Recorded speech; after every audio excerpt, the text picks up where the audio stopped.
وعلى آلك وأهل بيتك يا حبيب الله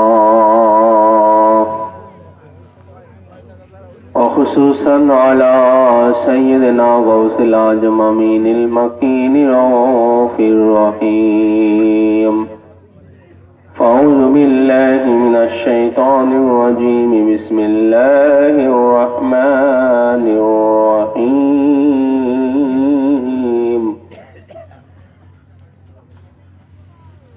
يا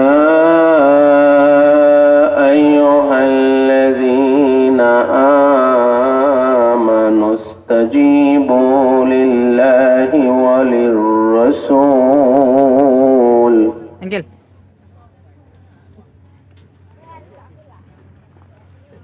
وللرسول إذا دعاكم لما يحييكم واعلموا أن الله يحول بين المرء وقلبه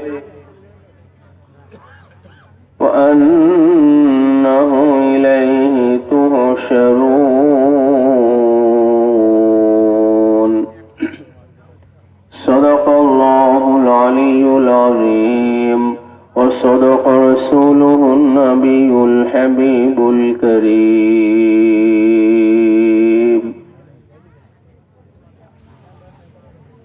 وقال تعالى إن الله وملائكته يصلون على النبي يا أيها الذين آمنوا صلوا عليه وسلموا تسليما اللهم صل على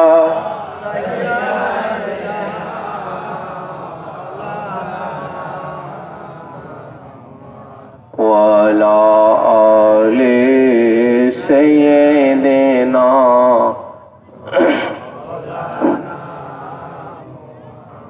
اللهم صل على مولانا محمد وعلى آله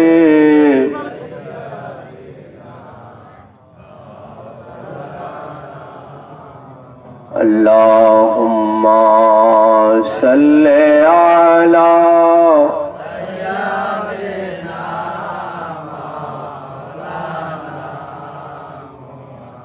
وعلى آل سيدنا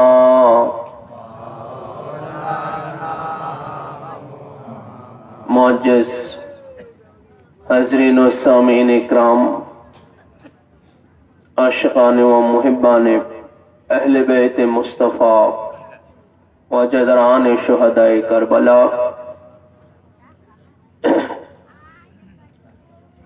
आज প্রতি বছরের ন্যায় পশ্চিম কাছাদিয়া দাসপাড়া মরহুম হারান সর্দারের ছেলে আমাদের আমিন সর্দার ভাইয়ের বাড়ি সংলগ্ন এই মাঠে আয়োজিত এই বাৎসরিক ওয়াজ মাহফিলে আগত আমার শ্রদ্ধেয় পীর ভাই ও বোনেরা এবং বিভিন্ন সিলসিলা ও তরিকার পীর ভাই ও বোনেরা এছাড়াও দূর দূরান্ত এবং অত্র এলাকা হতে যারা সমবেত হয়েছেন আপনাদের সকলের প্রতি জানাই আন্তরিক শুভেচ্ছা মোবারকবাদ এবং আসসালামু আলাইকুম ওয়া রাহমাতুল্লাহ। রাত ইতিমধ্যেই আসলে গভীর হয়ে গেছে, 12টা বাজতে যাচ্ছে। আপনারা সবাই পরিশ্রান্ত, এই জন্য যে এটা কৃষি প্রধান এলাকা আমরা জানি, আর বর্তমানে আপনাদের কাজের মৌসুম চলছে।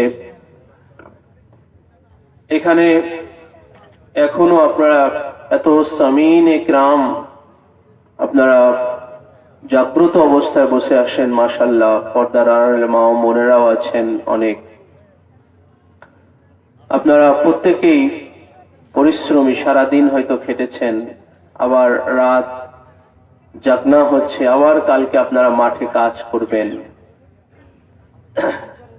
তো এটা আল্লাহ পাকের আসলে একটা খাস রহমত, বিশেষ আল্লাহ পাকের একটা মেহেরবানি।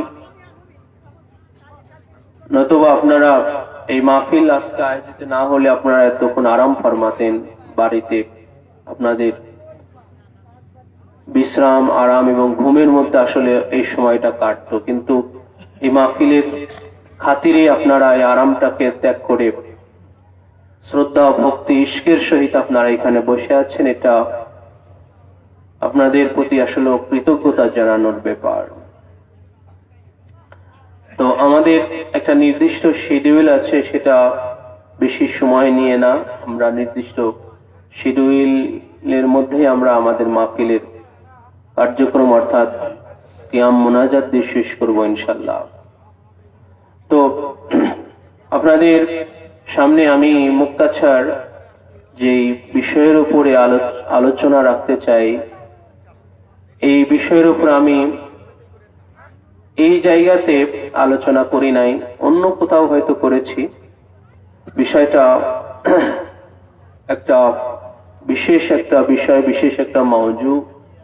সেটা হচ্ছে আল আজমাতুন নবী সাল্লাল্লাহু আলাইহি ওয়াসাল্লাম ওয়া আহলে বাইতিহি ফিস সালাত। নামাজের মধ্যে মুহাম্মদ এবং আলে মুহাম্মদ পাকের আজমাতটা কি, মহানত্ব, শ্রেষ্ঠত্ব, মর্তবা, শান কি আছে। যে নামাজ আমাদের কাছে এত গুরুত্বপূর্ণ ইবাদত, ঠিক কিনা? শ্রেষ্ঠ ইবাদত আল্লাহ পাকে আমাদের উপরে যে ইসলামের যে পঞ্চ বেনা আমাদের উপরে বর্তানো হয়েছে, কালেমা, নামাজ, রোজা, হজ, যাকাত। তো কালেমা পড়ার ফরজিয়াত কিন্তু একবার। কালেমা পড়ার ফরজিয়াত কয়বার? একবার। এরপর আপনি যত পড়বেন সব মুস্তাহাব হবে, ওজিফা হবে, লা ইলাহা ইল্লাল্লাহ মুহাম্মাদুর রাসূলুল্লাহ সাল্লাল্লাহু আলাইহি ওয়াসাল্লাম। এরকম কিন্তু কোনো বিধান নাই যে প্রতিবার আপনার 4-5 বার অন্তত যদি আপনি কালেমা না পড়েন তাহলে মুসলমানের খাতা থেকে নাম কাটা যাবে। এরকম কোন বিধান আছে বলেন?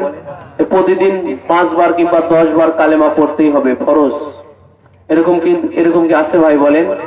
কালেমা জীবনে যে প্রথম একবার যে আপনি দিল থেকে, মন থেকে আমি আপনি মেনে নিয়েছি, আমার আপনার সেই কালেমার পড়ার ফরজিয়াত, রুকন, যেটা এই যে পঞ্চবেনাটাই 5টাই কিন্তু ফরজ। কালেমা পড়াও ফরজ, তারপরে নামাজ পড়া ফরজ, রোজা রাখা ফরজ, হজ করা ফরজ, যাকাত দেওয়া ফরজ, তাই না? পঞ্চবিনার 5টাই কিন্তু ফরজ। তাহলে কালেমা কিন্তু জীবনে একবার দিল থেকে পড়ে নিলেই ফরজিয়াত আদায় হয়ে গেল। এরপরে আমি আপনি যত পড়বো ওটা ওজিফা হবে, ওটা মুস্তাহাব হবে, ঠিক কিনা? এরপরে আপনার রোজা আমাদের মাঝে বছরে কয়বার ফরজ হয়? একবার, মাস ব্যাপী, তাই না? 1 মাস ব্যাপী একবারই ফরজ হয়। বাকি 11 মাসে কি কোন রোজা ফরজ আছে? কোন রোজা কিন্তু বাকি 11 মাসে আর ফরজ নাই। সুন্নাত আছে, নফল আছে, তাই না? কিন্তু ফরজিয়াত রোজা কিন্তু আর বাকি 11 মাসে নাই, শুধু রমজানুল মুবারকে। যাকাত এটাও বছরে একবার ফরজ হয়। নির্দিষ্ট পরিমাণ সম্পদ যদি আমার আপনার কাছে 1 বছর স্টে করে থাকে, তাহলে বছরে একবার যাকাত ফরজ হয়, তাই না? হজ জীবনে মাত্র একবার ফরজ, হজ একবার ফরজ জীবনে। এরপরে আপনি যত কোটি কোটি হন, ওই ফরজ হজ আদায় করে আসেন, এরপর আপনি কোটি কোটি টাকার মালিক, তারপরে আপনার হজ আপনার উপর আর ফরজ নাই। এরপর আপনি গেলে ওটা নফল হবে, মুস্তাহাব হবে হজ যদি আপনি আরো যান, কিন্তু একবারই ফরজ। কিন্তু নামাজ প্রতিদিন কয়বার ফরজ? বছরে একবার না, মাসে একবার না, প্রতিদিন কয়বার? প্রতিদিন 5 বার ফরজ হচ্ছে নামাজ।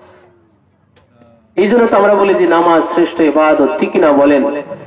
যেটা আপনার নামাজ যেটা প্রত্যেকের উপরে, যেমন হজ কিন্তু সবার উপরে ফরজ না। হজ কি সবার উপরে ফরজ? নির্দিষ্ট পরিমাণ সম্পদের মালিক হওয়া লাগবে, তাহলে তার উপরে হজ ফরজ হয়। যাকাত কি সবার উপরে ফরজ? যাকাত সবার উপরে ফরজ না, নির্দিষ্ট পরিমাণ সম্পদের মালিক হলে তার উপরে যাকাত ফরজ হয়, কুরবানি ওয়াজিব হয়। কিন্তু নামাজ কিন্তু প্রত্যেকের উপরে ফরজে আইন। এই যে পাঞ্জেগানা নামাজ, সালাতুল মাকতুবা যেটাকে বলা হয়, পাঞ্জেগানা 5 ওয়াক্ত যে নামাজ, এটা কিন্তু ধনী গরিব নাই, সবার উপরে একইভাবে ফরজ, ঠিক কিনা বলেন? রাজা পূজা, ধনী গরিব সবার উপরে সমানভাবে ফরজ পাঞ্জেগানা নামাজ এবং রোজা, এই দুটো ইবাদত, ঠিক কিনা বলেন? তো এই যে নামাজ প্রত্যহ দিনে রাত্রে 5 বার আমাদের উপরে ফরজ হয়েছে, ফরজ আইন হয়েছে। মানে প্রত্যেকটা যার যারটা তাকে আদায় করা লাগবে, একজনেটা আর একজন আদায় করলেও হবে না। এই জন্য এর নাম হলো ফরজে আইন। বলেন ফরজে আইন। আর ফরজে কিফায়াটা যেটা আমরা নামাজে জানাজা পড়ি, তাই না? ফরজে কিফায়া, দাসপাড়া থেকে মনে করেন কাজিরহাটে একজন মারা গেছে, হ্যাঁ, দাসপাড়া থেকে যা একজন, এই পুরো দাসপাড়া থেকে একজন যা আদায় করে আসলেই কি হয়ে যাবে? পুরো দাসপাড়া এলাকার লোকের এই ফরজ আদায় হয়ে যাবে। এটা হলো ফরজে কিফায়া, তাই না? হালকা করা, কিফায়া মানে যে ফরজটাকে হালকা করা হয়েছে। তো পাঞ্জেগানা নামাজ এটা ফরজে আইন আছে, এটা প্রত্যেকের উপরে ফরজ, যার যারটা তাকে তাকে আদায় করতে হবে, একজনেটা আর একজন আদায় করলে হবে না, একজনেটা আর একজন আদায় করে দিলে হবে না। তো সেই নামাজ যেটা প্রতিদিন 5 বার আমাদেরকে আদায় করতে হয়, 5 বারই ওয়াজিব, এমনটা না যে 2 ওয়াক্ত ফরজ আর 2 ওয়াক্ত ওয়াজিব আর 1 ওয়াক্ত নফল না পড়লে হবে, এরকম কি বলে? 5 ওয়াক্ত একইভাবে, যত শীত হোক আর যত গরম হোক, ওই ফজরেও বলেন, আর যখনই ওই কঠিন গরম, ওই দুপুর বেলা, গরমের দিন দুপুর বেলা নামাজ পড়া কি কঠিন অবস্থা হয়ে যায়, তাই না? তারপরেও কি ফরজ মাপ আছে?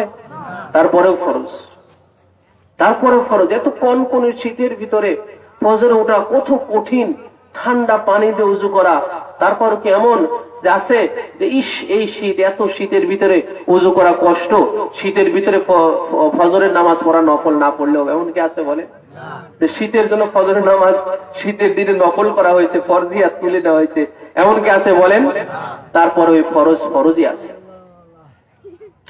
তো সেই নামাজের, যেই নামাজের এত মর্তবা, এত গুরুত্ব, নামাজের তাহলে কত গুরুত্ব ভাই, শ্রেষ্ঠ ইবাদত, কত গুরুত্ব।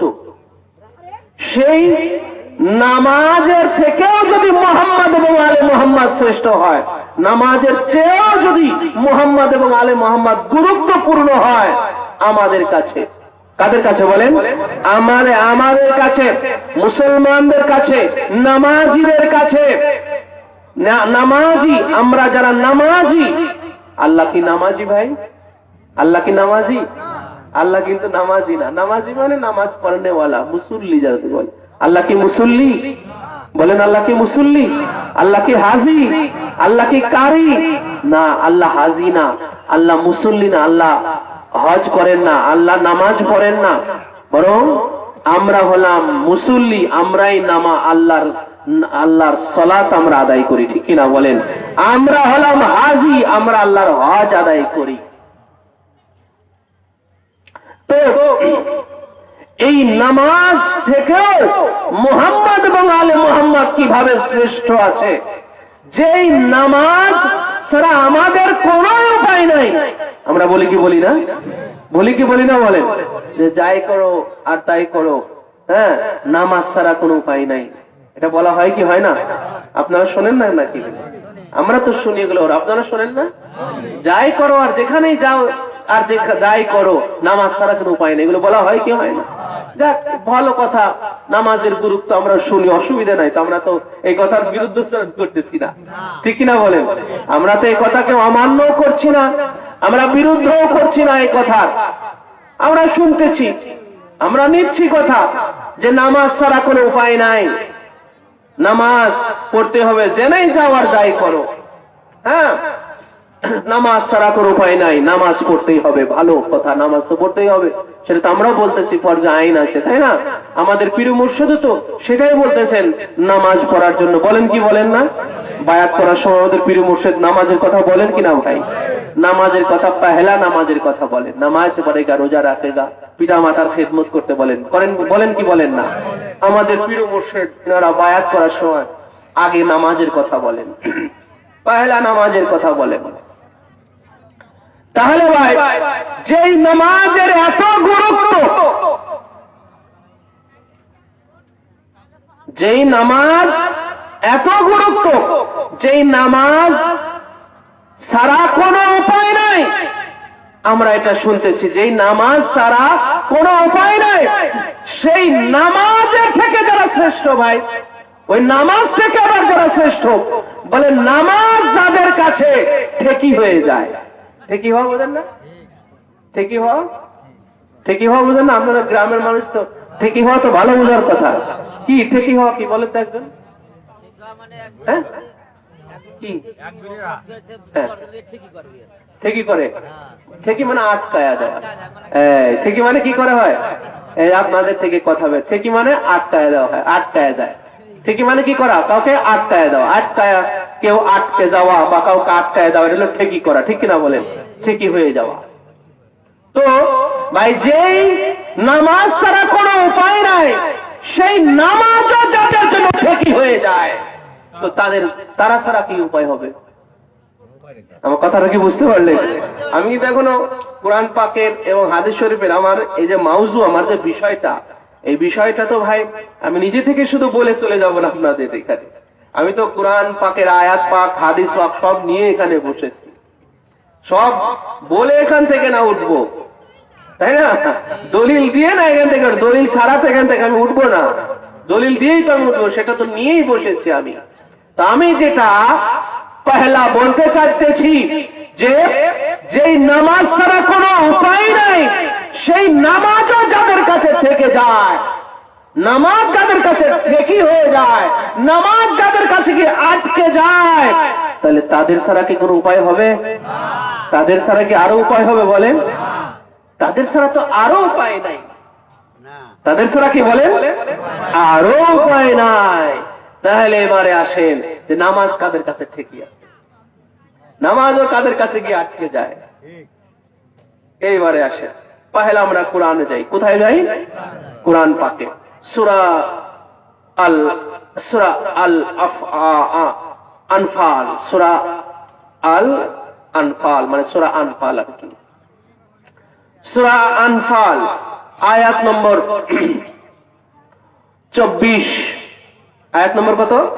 24। সূরার নাম সূরা আনফাল, মনে রাখবেন আপনারা। সূরার নাম সূরা আনফাল আর আয়াত নম্বর হলো 24। এই আয়াতে পাকের মধ্যে আল্লাহ পাক একখানা বিধান জারি করলেন।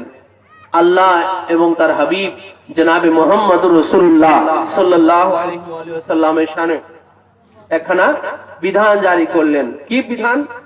আল্লাহ পাক বলেন, ইয়া আইয়ুহাল্লাযীনা আমানু ইসতাজিমু লিল্লাহি ওয়া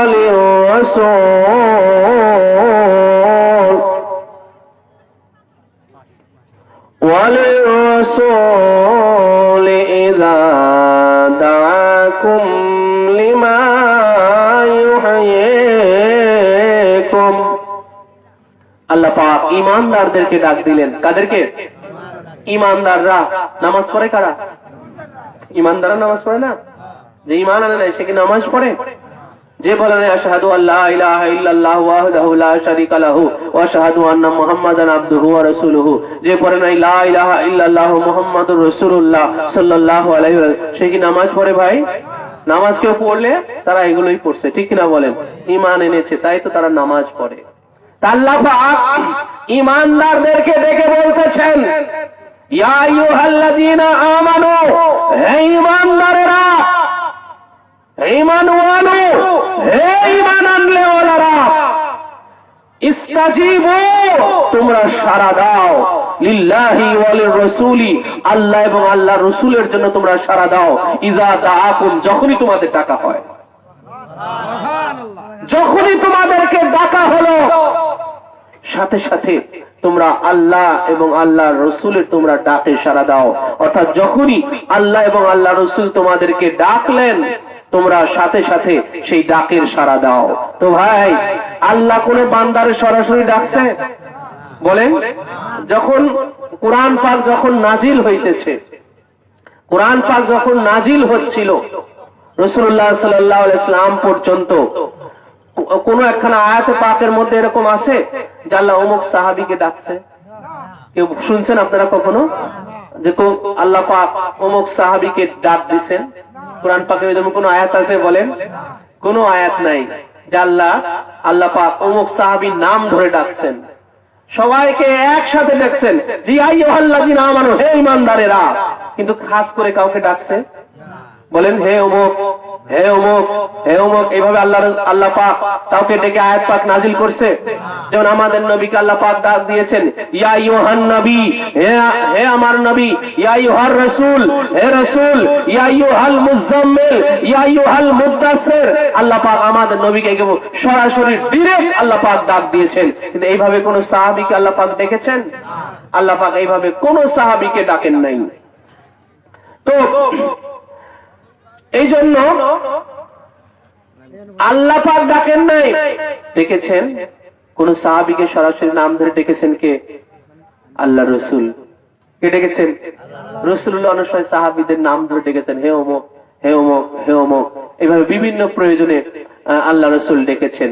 আল্লাহ রাসূল কি কাউকে খামাখা ডাকতে পারেন? এমনি এমনি ডাকতে পারেন? বলেন, কোন না কোন কাজে তো ডেকেছেন, তাই না?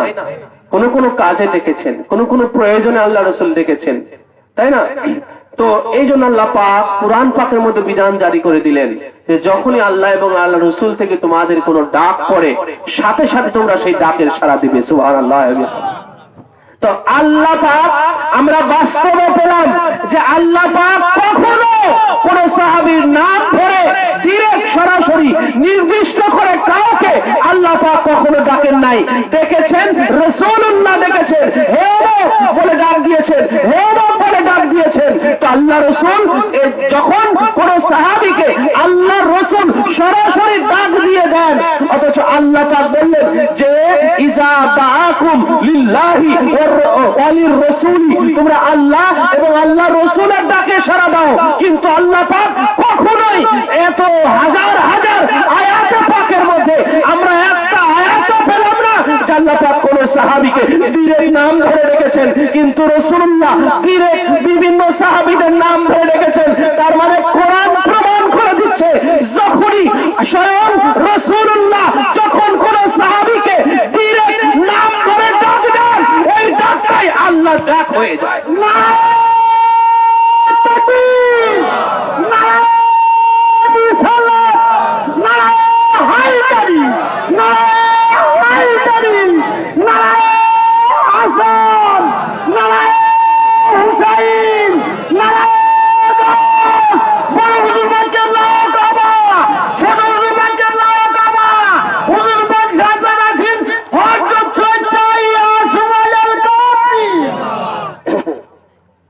তো আল্লাহ পাক পরবর্তীতে কোনো অপশনও রাখেন নাই যে তোমরা, আমি তো তোমাদেরকে কখনো ডাকি নাই নাম ধরে, ডিরেক্ট কাউকে ডাকি নাই, আমার নবী তোমাদের ডাকবে, আমার নবী তোমাদের ডাকবে, সেই ডাকটা হবে আমার ডাক। আমার নবীর ডাক মানে কি? ওটা আমি আল্লাহর ডাক, ঠিক কিনা? আমি আল্লাহর ডাক। কিন্তু আল্লাহ পাক দেখেন, তো নবীর ডাকই তো ভাই কার ডাক? বলেন, কার ডাক? নবীর ডাকই আল্লাহ ডাক। এটা কোরআন পাকি প্রমাণ করে দিচ্ছে, ঠিক কিনা? বলেন, যে নবীর ডাক ওটা আল্লাহরই ডাক। নবী যাকে ডাকলো ওটা আল্লাহরই ডাকা হলো। তো নমস্কার, বলেন নমস্কার আল্লাহ। তো নামাজও আল্লাহ, ডাক কার? ডাকও আল্লাহর, ঠিক কিনা? বলেন, কোনটার প্রায়োরিটি হবে? প্রাধান্য কোনটার? নামাজ পড়তেছেন, ডাক পড়তেছে, নামাজ চলবে না কি হবে? ডাক পড়েছে, নামাজ চলছে, নামাজ পড়তেছেন কিন্তু ডাক পড়ে গেছে। কার ডাক? আল্লাহর ডাক পড়ছে। এখন নামাজ চলবে না নামাজ স্টপ হবে? এই তো আপনাদের ভিতরে দেখেন লেগে গেছে। কেউ কেউ বলতেছে নামাজ চলবে, কেউ কেউ বলতেছে নামাজ স্টপ হবে। হ্যাঁ, লেগে গেছে তো। এখন সারাতে হবে তো নাকি? হ্যাঁ। عن أبي سعيد بن المعلى قال كنت أصلي في المسجد فدعاني رسول الله صلى الله عليه وآله وسلم فلم أجبه فقلت يا رسول الله صلى الله عليه وآله وسلم إني كنت أصلي فقال ألم يقل له استجيبوا لله وللرسول إذا دعاكم الله أكبر ফয়সালা আসতেছে। নামাজ চলবে না, স্টপ হবে। নামাজ চলছে, এই নামাজের ভিতরে ডাক পড়েছে। নামাজের ভিতরে কি পড়েছে? কার ডাক? কে ডেকেছেন? ডেকেছেন রাসূলুল্লাহ। ডেকেছেন কে? বাস্তবে ডেকেছেন কে? রাসূলুল্লাহ। কে ডেকেছেন? রাসূলুল্লাহ ডাকলে ওটা কার ডাক হয়? আল্লাহর ডাক হয়ে যায়, ঠিক কিনা বলেন? রাসূলুল্লাহ ডাকলে ওটা স্বয়ং খোদ আল্লাহ পাকের ডাক হয়ে যায়। তো হযরতে আবি সাঈদ ইবনুল মুআল্লা তিনার থেকে হাদিসে পাক খানা বর্ণিত। এই যে দেখেন ফয়সালা আজকে নিয়ে যান ভাই, আজকের এই মাহফিল থেকে ফয়সালা নিয়ে যান, আজকের এই ডাক থেকে ফয়সালা নিয়ে যান। এই হাদিস শরীফ খানা বুখারী শরীফ দ্বিতীয় খণ্ডের 642 পৃষ্ঠার মধ্যে এই হাদিস শরীফ খানা সংকলিত হয়েছে। বুখারী শরীফ মানে কোরআন শরীফের পরে মুহাদ্দিসগণ যাকে মান্য করে থাকে, বুখারী শরীফ এর মূল দেওবন্দ প্রিন্ট যেটা আছে, আরবি ভলিউম কিতাবের আমি কোট করতেছি ভাই, কোন বাংলা কিতাবের এটা কোট না, এটা মূল আরবি ভলিউম কিতাব যেটা দেওবন্দ প্রিন্ট বুখারী শরীফ 2 খণ্ড 2 ভলিউমে। তো দ্বিতীয় খণ্ডের অর্থাৎ দ্বিতীয় ভলিউমের 642 পৃষ্ঠার মধ্যে এই হাদিস শরীফ খানা রয়েছে। হযরতে আবি সাঈদ ইবনুল মুআল্লা নামে রাসূলুল্লাহর এক সাহাবী, তিনি বলেন কুনতু উসাল্লি ফিল মসজিদি, আমি মসজিদের ভিতরে নামাজরত অবস্থায় ছিলাম। সুবহানাল্লাহ। কিসের মধ্যে ছিলেন? নামাজের মধ্যে। কোথায়? মসজিদে। কোথায়? মসজিদে। ওনার ঘরে না, তা মসজিদে উনি নামাজ পড়তেছেন। ফাদানি রাসূলুল্লাহ সাল্লাল্লাহু আলাইহি ওয়া সাল্লাম, এই নামাজের ভিতরে আল্লাহ রাসূল আমাকে ডাকলেন। এই যে নামাজের ভিতরে রাসূলুল্লাহ আমাকে ডাকলেন। আচ্ছা ভাই, এইখানে একটা কথা আছে, উনি যে নামাজ পড়তেছে রাসূলুল্লাহ দেখছেন কিনা? না দেখলে ওনাকে ডাকবেন কেন? এটা তো ওনার ঘর না। দেখেন, খুব বুঝার চেষ্টা করেন, খুব ক্রিটিক্যালি কথা কিন্তু এখানে, তাই না? যে এটা তো ওনার ঘরে যায়, যেমন আপনার ঘরের দরজায় গিয়ে আপনাকে যখন ডাকবে কেউ, তখন কি দেখবে যে আপনি ঘরে আছেন কিনা? আপনার ঘরের সামনে যা ডাকবে, হে অমুক, হ্যাঁ ঘরে আছেন কিনা, এরকম ডাকে কিনা? আপনি ঘরে থাকলেও ডাকে, না থাকলেও ডাকে। মসজিদে গিয়ে যখন আপনাকে ডাকা হচ্ছে, তার কারণ মসজিদ কারো ব্যক্তিগত ঘর, ব্যক্তিগত বাড়ি, ব্যক্তিগত জায়গা। তো রাসূলুল্লাহ মসজিদে গিয়ে হযরতে আবু সাঈদ ইবনুল মুআল্লা ওনাকে ডাকতেছেন, তার রাসূলুল্লাহ কি দেখে ডাকলেন না না দেখে ডাকলেন? আপনার ঘরে ডাকা হয়, না দেখেও ডাকা হয়। যে হয়তো আপনি ঘরের দরজা লটকানো থাকলে আপনি ঘরে থাকতে পারেন, কিন্তু মসজিদে যখন আপনাকে ডাকা হচ্ছে, তার মানে কি আপনাকে দেখে ডাকা হচ্ছে, ঠিক না বলেন? কারণ মসজিদ আপনার ব্যক্তিগত জায়গা না, আপনার জন্য নির্দিষ্ট জায়গা মসজিদ না। তো রাসূলুল্লাহ যখন আবু সাঈদ উনাকে যখন মসজিদে নামাজরত অবস্থায় ডাকলেন, তো রাসূলুল্লাহ ওনাকে দেখে ডাকলেন না না দেখে ডাকলেন? নিশ্চয় রাসূলুল্লাহ দেখছেন যে এই যে মসজিদে আবু সাঈদ ইবনে মুআল্লা নামাজ পড়তেছে, ঠিক কিনা বলেন? নামাজ পড়তেছে, আল্লাহ রাসূল তাকে দেখেই ডেকেছেন, ঠিক কিনা বলেন? আচ্ছা বলেন তো, আমি আমি আপনাকে মসজিদ না আপনার ঘরেও যদি আমি গিয়ে যদি দেখি যে আপনি আপনার ঘরে নামাজ পড়তেছেন, মসজিদেও আপনি নামাজ পড়তেছেন, আমি যদি দেখি আপনাকে, আমি কি আর আপনাকে ডাকবো? আপনি আমাকে ডাকবেন? নামাজ পড়া দেখলে আমরা আর তাকে ডাকি? বলেন, যত জরুরিয়াত হোক, যত বড় প্রয়োজন হোক, নামাজরত অবস্থায় আমরা যখন কাউকে দেখি আমরা কিন্তু খামোশ হয়ে যাই, ঠিক কিনা বলেন? খামোশ। যত বড় আপনার আত্মীয় আপনার বাড়িতে আসুক, হ্যাঁ, যত আপনি বাড়িতে খাবারের আয়োজন করেছেন, যদি শুধু শুধু সে একটা কথা বলে যে আমি রোজা আছি, আপনি কি আর একটা কথা বলবেন? আল্লাহ রোজা আছে। আর রোজা না থাকে আপনি হাত পা বাইরে হলে তাকে খাওয়ানোর চেষ্টা করবেন না, খেয়ে যেতেই হবে, ঠিক কিনা বলেন? খেয়ে যেতে হবে, কত চেষ্টা করে, না না না খেয়ে যাওয়ার কোনো উপায় নেই, খেয়ে যেতে হবে। খালি যদি বলে ভাই আমি রোজা আছি, হ্যাঁ, আর কথা আছে বলেন? আর একটা কথা আপনি বলবেন তাকে? এরকম আমি আপনি যখন কাউকে নামাজ পড়তে দেখি ভাই, তাকে আর যত জরুরিয়াত হোক তাকে আমরা ডাকি? তাকে আর ডাকবো? নামাজ শেষ না হওয়া তার সাথে আর আগাবো? তো রাসূলুল্লাহ যে ভাই তাকে ডাকলেন নামাজ পড়া দেখে, বলেন এখন আমি আপনি ডাকলে ওটা ভুল হবে না আর সঠিক হবে? যদি দেখি যে আপনি নামাজ পড়তেছেন, আমি আপনাকে ডাকতেছি বেয়াক্কলের মতো, এটা কি আকলমন্দ হবে না বেয়াক্কলি হবে? বলেন। আমি না আপনাকে ডাকি, রাসূলুল্লাহ যে ডাকছেন, নাউজুবিল্লাহ আস্তাগফিরুল্লাহ, রাসূলুল্লাহর কি বেঠিক হয়েছে? বলেন। রাসূলুল্লাহ যে ডাকছেন এক সাহাবীকে নামাজ পড়া থেকে ডাকলেন, রাসূলুল্লাহ কি ভুল করেছেন? নাউজুবিল্লাহ আস্তাগফিরুল্লাহ। হ্যাঁ, তাহলে হুজুরে পাক নামাজ পড়া অবস্থায় ডাকলেন। আচ্ছা, এরপরে কি হলো দেখেন। পহেলা হলো দেখেন যে আমি একদম ভেঙে ভেঙে দিচ্ছি, একদম ভেঙে ভেঙে দিচ্ছি। পহেলা হলো যে আল্লাহ রাসূল তাকে দেখেই ডাকলেন, যেখানে আমার আপনার দেখে আর কোন নামাজিকে নামাজরত অবস্থায় দেখে ডাকার রাইট, ইখতিয়ার আর আমার আপনার নাই। আছে বলেন? কোন নামাজিকে আর ডাকা যাবে না, আমি আপনার ডাকতে পারবো না। ইখতিয়ার শরীয়ত ধর্ম আমাকে আপনাকে দেয় নাই যে কোন নামাজিকে আমি আপনি ডাকবো। কিন্তু রাসূলুল্লাহর এই ইখতিয়ার আছে, আছে কি নাই বলেন? নামাজরত অবস্থায় রাসূল কাউকে ডাকতে পারেন, ঠিক কি না বলেন? এই ইখতিয়ার, এই রাইট, এটা আল্লাহর হাবিবে পাকের জনাবে মুহাম্মদুর রাসূলুল্লাহ সাল্লাল্লাহু আলাইহি ওয়াসাল্লাম হুজুরে পাকের এটা আছে। এই আছে বলেই হুজুর এটা ডেকেছেন, ঠিক কি না বলেন? হুজুর এটা ডেকেছেন, কারণ হুজুরের দ্বারা কখনো কোনো ভুল হতে পারে না। এরপরে পহেলা হলো হুজুর ডাকলেন তাকে নামাজ পড়া অবস্থায় দেখেই তাকে ডাকলেন। এরপরে কি হলো?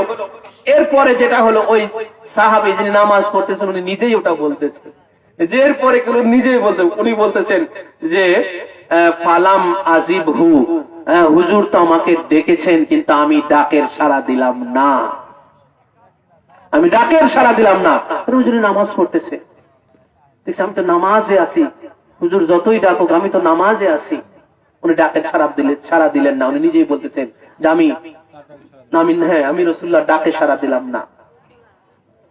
ফাকুলতু ইয়া রাসূলুল্লাহ সাল্লাল্লাহু আলাইহি ওয়া আলিহি ওয়াসাল্লাম ইন্নী কুনতু উসাল্লি, তুমি যখন নামাজ একদম শেষ করলেন, সালাম ফিরালেন, সালাম ফিরানোর পরে এবারে রাসূলুল্লাহ সাল্লাল্লাহু আলাইহি ওয়াসাল্লামের সামনে যায় হাজির হয়ে বলেন, ইয়া রাসূলুল্লাহ আমি তো নামাজে ছিলাম, এই জন্য আমি আপনার ডাকে সাড়া দেই নাই, তখন আমি নামাজে ছিলাম। আচ্ছা ধরেন আমি আপনার বাড়িতে গিয়েছি, আপনি ঘরে নামাজ পড়তেছেন, আমি আপনাকে দরজায় ডাকলাম আপনাকে, আপনি তো ডাকে সাড়া দিবেন না, দিবেন বলেন? আপনি যতই মৌলানা সাহেব ডাক, আমি তো নামাজে আছি, আপনি কি ডাকে সাড়া দিবেন? নামাজ শেষ করে এসে বলবেন যে মৌলানা সাহেব আপনি তো আসছেন, দুঃখিত, হ্যাঁ দুঃখিত, আসলে আমি তো আসলে নামাজে ছিলাম। তখন আমি কি বলবো? না না ঠিক আছে, অসুবিধা নেই, আপনি নামাজে ছিলেন, আমি বুঝতে পারি না আপনার নাম, আমি বুঝলে তো আপনাকে ডাকতামই না, এইভাবে তাই বলবো, ঠিক না বলেন? রাসূল কি বললেন ভাই? রাসূল কি বলেছিলেন সেই দিন? হুজুর বললেন যে হে আবু সাঈদ ইবনে মুআল্লা, তুই নামাজের কথা বলতেছ কেন? আলাম ইয়াকুল লাহু, আল্লাহ কি বলে দেন নাই তুমি কি আয়াতখানা পড়ো নাই? আল্লাহ কি বলে দেন নাই যে ইস্তাজিবু লিল্লাহি ওয়া লিররাসূলি ইযা দাআকুম, যে যখনই আল্লাহ এবং আল্লাহর রাসূল তোমাদেরকে ডাক দিবে হে ঈমানদারেরা, সাথে সাথে তোমরা ডাকে সাড়া দিবে। এরপরে আর কোনো অপশন নাই, আর কোনো উপায় নাই। আল্লাহ পাক বলেন নাই যে ইল্লা সালাত, শুধু নামাজ ব্যতীত যদি তোমরা নামাজে কেউ থাকো তাহলে তোমরা রাসূলের ডাকে সাড়া দেওয়া লাগবে না। এমন অপশন আল্লাহ পাক রাখেন এই কোরআন পাকের মধ্যে। তাই রাসূলুল্লাহ সেটাই স্মরণ করিয়ে দিলেন যে হে সাঈদ ইবনে মুআল্লা, আল্লাহ পাক তো বলে দিয়েছে যে যখনই তোমাদের ডাকা হবে, আমার হাবিব আমার রাসূল যখনই তোমাদেরকে ডাকবে তোমরা সাথে সাথে ডাকের সাড়া দিয়ে দিবে। তাকবীর, নারে রিসালাত, নারে হায়দারি, নারে হায়দারি, নারে হাসান, নারে হুসাইন, নারে গাউস, বড় হুজুর বাচ্চা বিলা ও কাবা, ছোট হুজুর বাচ্চা বিলা ও কাবা, হুজুর বাচ্চা বেঠিন হযরত সজ্জা ইয়া সুবহানাল কাদি মেদিনীপুর দরবার শরীফ। এবারে আসেন আরো কথা, অনেক কথা শিক্ষা, এগুলো সব শিক্ষা, বিধান, মাসালা। ধরেন রাসূলুল্লাহ কোন সাহাবীকে ডেকেছেন, এক সাহাবী, কোন সাহাবী ধরেন 4 রাকাতের নিয়ত করেছেন। কয় রাকাত? 4 রাকাতের নিয়ত করেছেন। 2 রাকাত পড়া হয়েছে। কয় রাকাত আছে? আর কয় রাকাত? আল্লাহ রাসূল ডাকছেন, সে 2 রাকাত বাকি রেখে, কারণ কোরআন পাকের হুকুম কি করতে হবে? রাসূল যখনই ডাকবেন তখনই কি যেতে হবে। যেহেতু আল্লাহ রাসূল বলেন, তুমি কি এটা পড়ো নাই যে আল্লাহ যখনই বলেছেন যে রাসূল তোমাদেরকে ডাকবেন সাথে সাথে তোমরা ডাকে সাড়া দাও, নামাজ ছেড়ে দিয়ে কি করতে হবে বলেন? নামাজ ছেড়ে দিয়ে চলে যাওয়া লাগবে। এটা কে বলতেছেন? রাসূলুল্লাহ। কেন বলতেছেন? কোরআন পাকের আলোকে বলতেছেন যে কোরআনের মধ্যে আল্লাহ তো এটা বলে দিয়েছে যে ডাকলে সাথে সাথে চলে আসতে হবে। ঠিক কিনা বলেন? কোরআন। তো 2 রাকাত বাকি রেখে সাহাবী রাসূলুল্লাহ ডাকে সাড়া দিয়েছেন বাকি রেখে। তো হুজুরের ডাকছেন, হুজুরের ডাকে সাড়া দিয়ে হুজুরের কাছে গিয়েছেন, হুজুর যেটা বলেছেন শুনেছেন, কিন্তু নামাজ এখনো কয় রাকাত আছে? 2 রাকাত। আবার পরে গিয়ে যখন নামাজে দাঁড়াবেন কয় রাকাত পড়বেন? নামাজে ভেঙে আসছেন। আমি যদি ধরেন আমি আপনাকে ডেকেছি, হ্যাঁ, আপনি ধরেন বাড়িতে নামাজ পড়তেছেন, আমি গিয়ে খুব জরুরি আপনাকে ডাকতেছি, আপনি মৌলানা সাহেব এসে এত টাকা ডাকতেছে, কি করি? 2-4 রাকাতের নিয়ত করেছেন, 2 রাকাত পড়েছেন, না নামাজ আবার এত ডাকতেছে মৌলানা সাহেব, খুব গুরুত্বপূর্ণ ব্যাপার মনে হয়, কি ব্যাপার দেখি, নামাজ ছেড়ে দিয়ে চলে আসছেন। কি ব্যাপার মৌলানা সাহেব? এই ব্যাপার, এই বিষয় আদি। এরপরে যা কি করবেন? নামাজ আবার কয় রাকাত? আবার 4 রাকাতই পড়া লাগবে, কারণ মৌলানা সাহেব ডেকেছে। কে ডেকেছে? মৌলানা সাহেবটা রাসূল কি এক নাকি? বলেন বলেন, রাসূল আর মৌলানা সাহেব কি এক? স্বয়ং রাসূলুল্লাহ আর মৌলানা কি এক? এই যে দেখেন ভাই, এই ডিফারেন্স গুলো বুঝতে হবে। হাবিবের মর্তবা কোথায় আছে, হাবিবের দরজা কোথায় আছে, হাবিবের অবস্থান, পজিশন কোথায় আছে রাসূলুল্লাহ, এটা আমাকে আপনাকে জানতে হবে, বুঝতে হবে, জেনে রাখবেন। তো রাসূলুল্লাহ সাল্লাল্লাহু আলাইহি ওয়াসাল্লাম যখন ডাকেন, যখন আপনার 2 রাকাত বাকি আছে, পরে গিয়ে 2 রাকাত আদায় করে দিলেই আগের 2 আর পরের 2 4 হয়ে যাবে। সুবহানাল্লাহ। কিন্তু আমি মাওলানা সাহেব যদি আপনাকে ডেকেছি, 2 রাকাত বেশি রেখে এসেছেন, ওই আগের 2 রাকাত আর ফরজিয়াত নাই, নামাজ ভেঙে গেছে। নামাজ কি হয়ে গেছে? ভেঙে ওই 2 রাকাত আর ফরজের জায়গায় নাই, ওই 2 রাকাত নফলের জায়গায় চলে যাবে। কোথায় চলে যাবে? নফলে। আবার নতুন করে আবার 4 রাকাত পড়া লাগবে, একদম রিফ্রেশ করে আবার 4 রাকাত পড়তে হবে। বুঝতে পারলেন ভাই? এগুলো ইসলামের, এগুলো তালিম, জেনে রাখবেন। এগুলো ইসলামের তালিম, এগুলো ইসলামের অন্তর্নিহিত তালিম। এ শানে মুস্তাফা, এ শানে মুস্তাফা, এটা মুস্তাফা অর্থাৎ মুহাম্মদুর রাসূলুল্লাহ সাল্লাল্লাহু আলাইহি সাল্লামের শান পাক আছে। একই ঘটনা আরেকখানা, তিরমিজি শরীফ 2য় খণ্ড 215 পৃষ্ঠা। তিরমিজি শরীফ দেওবন্দ প্রিন্ট আরবি মূল ভলিউম কিতাব, দ্বিতীয় খণ্ড 115 পৃষ্ঠার মধ্যে একই ঘটনা, একই রকম। এই হাদিসের রাবী হচ্ছেন হযরত আবু হুরায়রা রাদিয়াল্লাহু তাআলা আনহু। তিনি বলছেন যে আন্না রাসূলুল্লাহি সাল্লাল্লাহু আলাইহি ওয়া সাল্লামা খরাজা আলা উবাই ইবনে কাব। উবাই ইবনে কাব নামে এক ব্যক্তি, তার উপরে রাসূলুল্লাহ সাল্লাল্লাহু আলাইহি সাল্লাম বের হলেন। তার কাছে আল্লাহ রাসূল গেলেন। ফাকালা রাসূলুল্লাহ সাল্লাল্লাহু আলাইহি সাল্লাম ইয়া উবাইয়ু। আল্লাহ রাসূল গিয়ে উবাইয়ের বাড়িতে হয়তো গেছেন, রাসূলুল্লাহ গিয়ে উবাইকে ডাকতেছেন, হে উবাই। উবাই বলে আল্লাহ রাসূল ডাক দিয়েছেন। এখানে মসজিদের কথা উল্লেখ নাই, তার মানে হয়তো তার বাড়িতে, উবাইয়ের বাড়িতে হয়তো আল্লাহ রাসূল গিয়েছেন। গিয়ে আল্লাহ রাসূল তাকে ডাকতেছেন, ইয়া উবাইয়ু, হে উবাই। ও উবাই উসাল্লি, সে নামাজ পড়তেছিল ঘরে। কি করতেছিল? নামাজ পড়তেছিল। ফালতাফাত উবাইয়ু ফালাম ইউজিবহু। তো এই উবাই কি করছে? রাসূলুল্লাহর ডাকে সাড়া দেয় নাই, নামাজ চালিয়ে যাচ্ছে। কি করতেছে বলেন? কি করতেছে? নামাজ চালিয়ে যাচ্ছে, রাসূলের ডাকে সাড়া দেয় নাই। সে বুঝতে পারছে যে রাসূলুল্লাহ ফালতাফাত, অতঃপর সে লক্ষ্য করছে, নামাজের ভিতরে কি করছে? লক্ষ্য করছে কে ডাক দিল, দেখছে যে রাসূলের ডাক দিছে। তারপরে সে নামাজ চালায় যেতেছে। কি করতেছে বলেন? নামাজ চালায় যেতেছে। ফালাম ইউজিবহু ওয়া সাল্লা, বলে ওয়া সাল্লা উবাইয়ু, নামাজ চালিয়ে যাচ্ছে।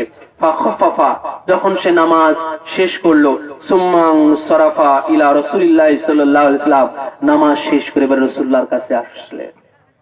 নামাজ শেষ করে রাসূলুল্লাহ সাল্লাল্লাহু আলাইহি ওয়াসাল্লামের কাছে আসছে, এসে বলতেছে ফাকালা আসসালামু আলাইকা ইয়া রাসূলুল্লাহ, হে আল্লাহর রাসূল আপনাকে সালাম। ফাকালা রাসূলুল্লাহ সাল্লাল্লাহু আলাইহি ওয়াসাল্লাম ওয়া আলাইকিস সালাম মা মানাকা ইয়া উবাইয়ু আন তুজিবুনি ইযা দাআউতুকা। হে উবাই, আমি যে তোমাকে ডাকলাম, আমার ডাকে সাড়া দিতে তোমাকে নিষেধ করলো কে? আমি যে তোমাকে ডাকলাম, তো আমাকে দেখলে বুঝলে যে তুমি, যে আমি তোমাকে ডেকেছি, তো তুমি তারপর কেন আমাকে আমার ডাকে কেন সাড়া দিলে না?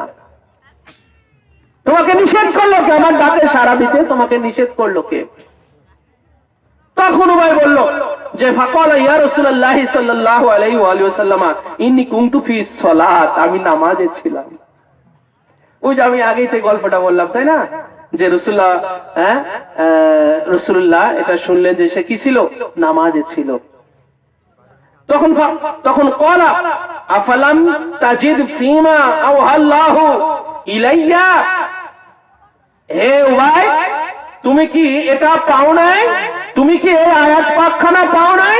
সূরা আনফালের 24 নম্বর এই আয়াত পাকখানা তুমি কি পাও নাই? ফালাম তাজিদ, তুমি কি এটা পাও নাই?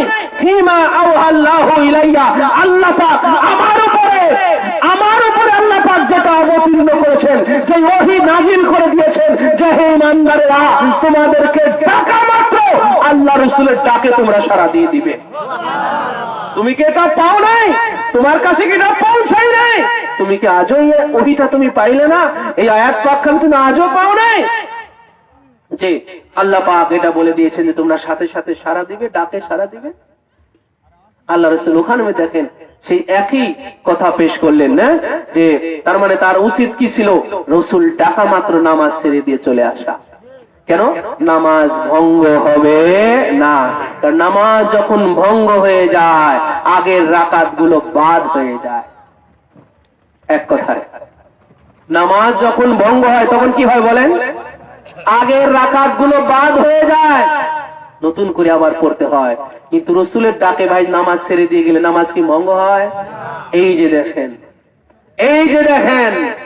নামাজ से बढ़कर है, इससे समझ लो प्यारे भाइयों, इससे समझ लो नमाज से बढ़ मुहम्मदुर रसूलुल्लाह सल्लल्लाहु अलैहि वसल्लम का मर्तबा का मकाम है। এটা থেকে আপনারা বুঝলেন, যে যিনি ডাকার পরে নামাজ ছেড়ে দিয়ে যা ডাকে ইশারা দেওয়ার পরে নামাজ ভঙ্গ হয় না। 2 রাকাত পড়েছেন, 2 রাকাত বাকি আছে, পরে গিয়ে 2 রাকাত পড়ে দিলে 4 রাকাত পূর্ণ হয়ে যায়। সুবহানাল্লাহ। উনি হচ্ছেন নামাজ সে বরকার। উনি কি বলেন? নামাজ সে বরকার, উনি নামাজ থেকে শ্রেষ্ঠ। যেই নামাজ ছাড়া কোনো উপায় নাই, আর যিনি নামাজ থেকেও শ্রেষ্ঠ, তিনার ছাড়া আর কি উপায় হবে? তিনার ছাড়া আরো কি উপায় হবে?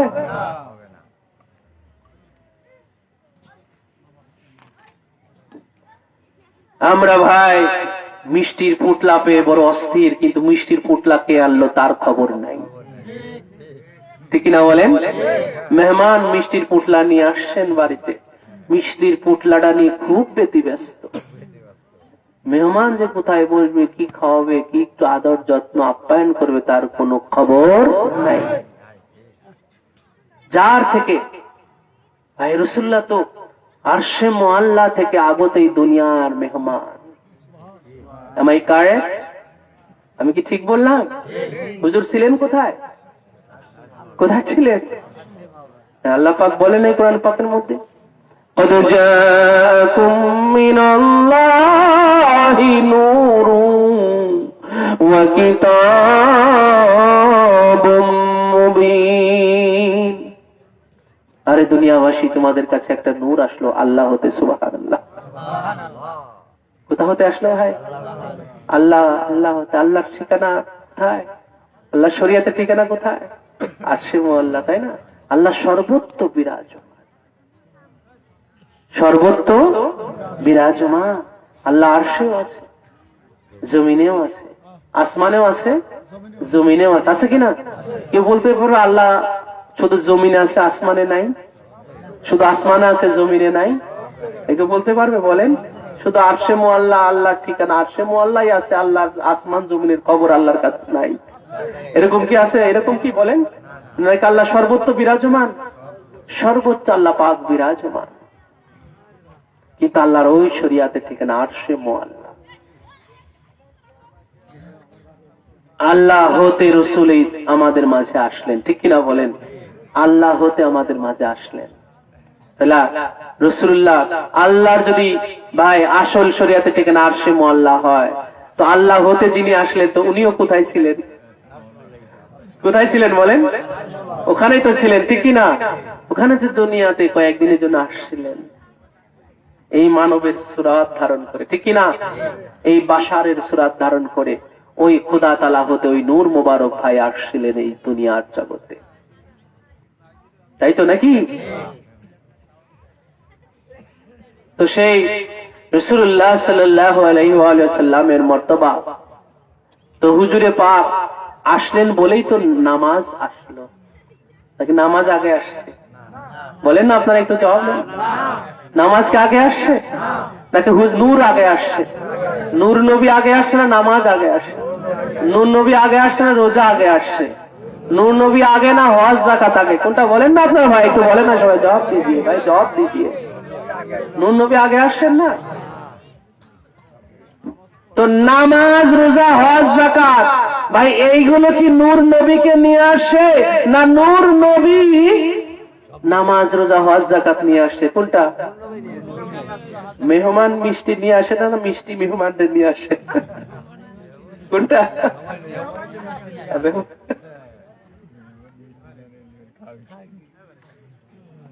ব্যাপারটা হয়েছে, বুঝতে পেরেছেন? হ্যাঁ, নামাজ রোজা রাসূলুল্লাহ এগুলো নিয়ে আসলেন, নামাজ রোজা হজ যাকাত আমাদের এগুলো উপহার দিয়ে গেলেন। হ্যাঁ, আমরা এগুলো পেয়ে বড় ব্যতিব্যস্ত, নবী পাকেরই খবর নাই, ঠিক না বলেন? এখন নবী মনে করেন যা তা একটা কিছু হয়ে গেছে। ওই যে আমার আগে আলামিন হুসাইন সাহেব বলে গেলেন, হ্যাঁ, যে ওলি আল্লাহরা ভাই এখানে আগে খানকা প্রতিষ্ঠিত করে পরে মসজিদ প্রতিষ্ঠা করছে, ঠিক না? এরপরে তালকিন দিছেন, তালিম দিছেন, ইসলামের পঞ্চবেনার তালিম দিছেন, তালকিন দিছেন। এবারে আমরা তালকিন পেয়ে তালিম পেয়ে এবারে আমরা হ্যাঁ, এবারে আর খানকার দরকার নাই, তাই না? খানকায় ভাই দরকার না হলে তো কারো আত্মশুদ্ধি হবে না, কি হবে না? হাজার কথার এক কথা বলে দিলাম, তার কলবই পবিত্র হবে না। যার কলব পবিত্র সে কখনো মসজিদে যা মারামারি করতে পারে না, ঠিক কিনা? তোর কলবই তো পবিত্র হয় না, যার কারণে মসজিদে যা মারামারি, ফাটাফাটি, রক্তারক্তি, ঠিক কিনা বলেন?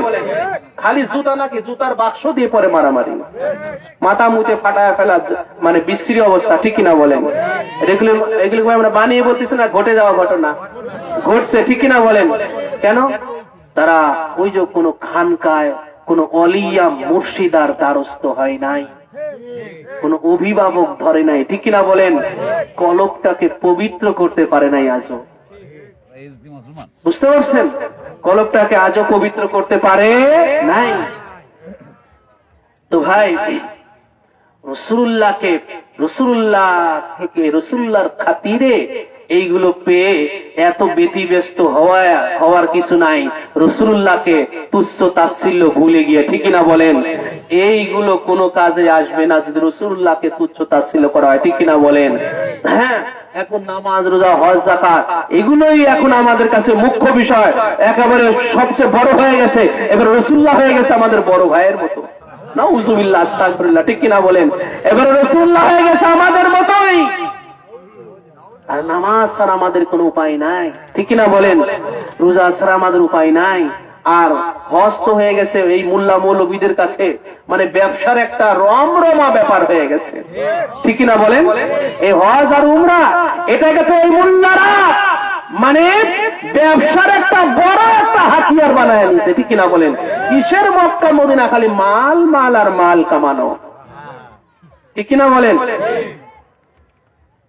এইগুলো বলতে গেলে ভাই অনেক কথা, রাত পার হয়ে যাবে, তারপরেও বলা শেষ হবে না, সেদিকে যাচ্ছি না। তো এবারে আসেন ভাই, যেটা আমার আলোচনার যেটা মূল থিমস, যেটা যেটা মূল যেটা, সেটা হলো যে ভাই নামাজ আমাদের কাছে এত গুরুত্ব। আমরা কি ভাই নামাজের গুরুত্বকে ছোট করে দেখতেছি?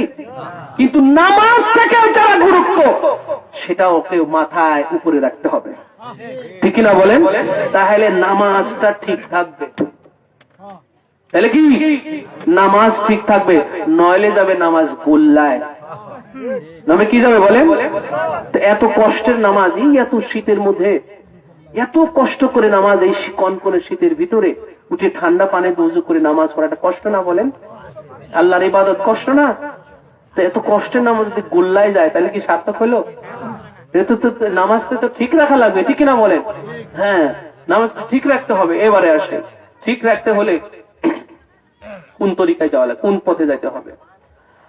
عن زر بن حبيس قال كان رسول الله صلى الله عليه وآله وسلم ذات يوم يصلي بالناس فأقبل الحسن والحسين عليهما الصلاة والسلام وهما غلامان فجعل يتوثبان على ظهره إذا سجد فأقبل الناس عليهما ينهيانهما عن ذلك قال دعوهما بأبي وأمي. الله أكبر. नमाज से बढ़कर क्या है?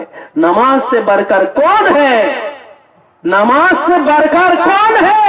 নামাজ থেকে শ্রেষ্ঠ কারা, নামাজ থেকে গুরুত্বপূর্ণ কারা, তাদের ক্ষেত্রে নামাজ ঠিকই হয়ে যায়, জানতে হবে না ভাই? যেই নামাজ এত গুরুত্বপূর্ণ, যেই নামাজ ছাড়া আমাদের উপায় নাই, সেই নামাজও যেখানে গিয়ে থেকে যায় সেই জায়গাটাও তো মাথায় রাখতে হবে, ঠিক না বলে? হযরতে এই হাদিস শরীফ আসসুনানুল কুবরা ইমামে নাসাই রাহমাতুল্লাহি আলাইহি ওনার লেখা আরাখানা আসসুনানুল কুবরা, এটা হাদিসের আরাখানা কিতাব, ইমাম নাসাই লিখেছেন। উনি তো বড় মাপের এক মুহাদ্দিস ছিলেন, যেমন নাসাই শরীফ সিয়াসিতার একখানা ওনার লেখা, তো ওনারই আরাখানা কিতাব হলো আসসুনানুল কুবরা। এই হাদিসের কিতাবের 8170 নম্বর হাদিস। জার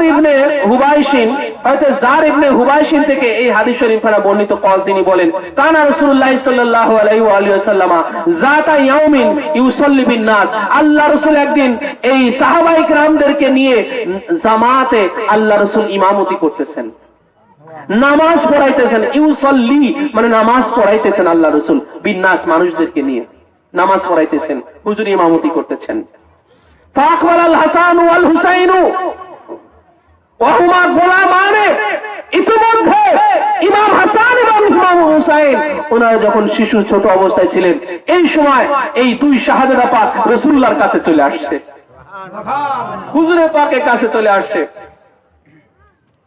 ফাজালা ইয়াতাসিবানে আলা যহরিহি, এসে দুইজন হুজুরে পাকের পিঠের উপরে বসে খেলা শুরু করে দিচ্ছে। সুবহানাল্লাহ কইবেন না? খালি সুবহানাল্লাহ আপনারা কোন এত সওয়াব হবে, হ্যাঁ তাহলে সুবহানাল্লাহ হবে, আর এই মর্তবা শুনে সুবহানাল্লাহ হবে না? হ্যাঁ, কি করতেছে বলেন? কার কাঁধে? আল্লাহু আকবার বলেন। সেই নবীর কদম মুবারকের, জুতা মুবারকের নিচে আল্লাহর আরশে মুআল্লা, ঠিক কিনা? তাও কি আরশে মুআল্লা ধুলা মুবারকের, কদম মুবারকের, জুতা মুবারকের, ধুলি মুবারকের ছোঁয়াপে আরশে মুআল্লা ধন্য হয়ে গেছে। তো যার জুতা মুবারকের এত মর্তবা, সেই নবীর পৃষ্ঠ মুবারকে, আল্লাহু আকবার, সেই নবীর কোথায় বলেন? পৃষ্ঠ মুবারকে। কে বলেন না? কে কে? আল্লাহ রাসূল কি করতেছে? নামাজ পড়তেছে। আর সেই নামাজরত অবস্থায় কি পিঠের উপরে কে করতেছে? হাসান ও হুসাইন কি করতেছে? খেলা করতেছে। ভাই, কখনো হুজুরের পিঠের উপরে, কখনো ঘাড়ের উপরে, কখনো বুকের উপরে, সুবহানাল্লাহ। আর রাসূলুল্লাহর কাঁধের উপরে মাওলা আলীর জায়গা, সুবহানাল্লাহ। কেউ যদি মাওলা আলীর কদম মুবারকের ছাপ দেখতে চায়, তাহলে সে যেন রাসূলুল্লাহর ঘাড়ে দেখে। मौला अली का शान क्या है? ওই যে আমার আগে আলামিন হুসাইন বলে গেছে, অষ্টম হিজরি পর্যন্ত যখন কাবা ঘরের ভিতরে 360 খানা মূর্তি, হায় হায়, মানে অবাক লাগে। কাবা ঘর কিন্তু বিশাল একটা ঘর না ভাই। আমার পীর মুর্শিদ পাকের সদকায় আমি দেখে আসলাম, ঘরখানা তাওয়াফ করে আসলাম। এটা কিন্তু অনেক বড় ঘর না, ছোট একটা ঘরই বলা চলে, আসলে এত বড় কোনো ঘর না। আমরা অনেক সময় আমাদের ঘরের বড় একটা রুম করলে যা হয়, ওই রকম কাবা ঘর বড় একটা রুম করলে যতটুকু হয়, এর কাবা ঘরটা এতটুকু। সেইটুকু ঘরের ভিতরে 360 খানা মূর্তি যদি থাকে, তাহলে কি অবস্থা বলেন? হ্যাঁ, আর 21 বছর মানে 13 আর হলো 8, কয় বছর? 21 বছর, মানে আগে তো ছিলই হুজুরে পাকের নবুয়ত প্রকাশের, এই 40 বছর ধরে তোর ভিতরে ছিলই। এই নবুয়ত প্রকাশ পাওয়ার পরে 21 বছর ওই কাবা ঘরের ভিতরে 360 খানা মূর্তি ছিল। বাবা যায় অষ্টম হিজরিতে না, রাসূলুল্লাহ মাওলা আলীকে নিয়ে সেই সমস্ত এই মূর্তিগুলো ভেঙে এই কাবা শরীফকে মূর্তি থেকে অবমুক্ত করলেন, তাই না? মূর্তি থেকে কি করলেন? অবমুক্ত করলেন, সব অপসারণ করলেন। তো সবচেয়ে বড় মূর্তি ছিল হবল। কি নাম? সবচেয়ে বড়টার নাম ছিল হবল। এইটা রাসূলুল্লাহ এটা একা একা ভাঙা, এত বড় উঁচু একা ভাঙা যাচ্ছে না। তখন আল্লাহ রাসূল বলে যে, আলী তুমি আমার কাঁধে চেপে যাও। কেন ভাই? কাঁধে না চাপাটা মই বানায় নিয়ে আসলে হতো না? যদি সাহাবীদের বলতে এই একটা মই বানায় নিয়ে আসো, বা যে কোনো একটাই করে নিয়ে আসো, যেটার উপর আলী উঠে ভাঙবে, এরকম আল্লাহ রাসূল যদি চাইতেন হতে পারতো কিনা বলেন? এটাকে বানানো কোনো ব্যাপার ছিল বলেন? ওই যে কাঠ মাঠ দিয়ে যে কোনো ভাবে একটা মই তো এর ধরনের কিছু বানানো যেত না? বানায় তারপর আল্লাহ রাসূল মাওলা আলীকে কাঁধে কেন চাপালেন? क्या राज है? ये राज क्या है? নবুয়তের কাঁধে কেন আজকে বেলায়েত? বুঝবার কিছু আছে কি নাই? হ্যাঁ হ্যাঁ, মারেফাত লুকায় আছে। কি আছে বলেন? মারেফাত লুকায় আছে। আল্লাহর রাসূল চোখে আঙুল দিয়ে প্র্যাকটিক্যালে সাহাবীরা শুধু কিয়ামত পর্যন্ত तमाम মানব জাতিকে দেখিয়ে দিচ্ছেন যে হে মানব জাতিরা, এই ইসলামের অনুসারীরা, দেখো এই কাবা থেকে মূর্তিকে অবমুক্ত করতে গিয়ে, অপসারিত করতে গিয়ে শুধু রিসালাত পারে নাই, নবুয়ত রিসালাত দিয়ে হয় নাই, বেলায়েতেরও প্রয়োজন হয়েছে। শুধু রিসালাত এই কাবা থেকে মূর্তিকে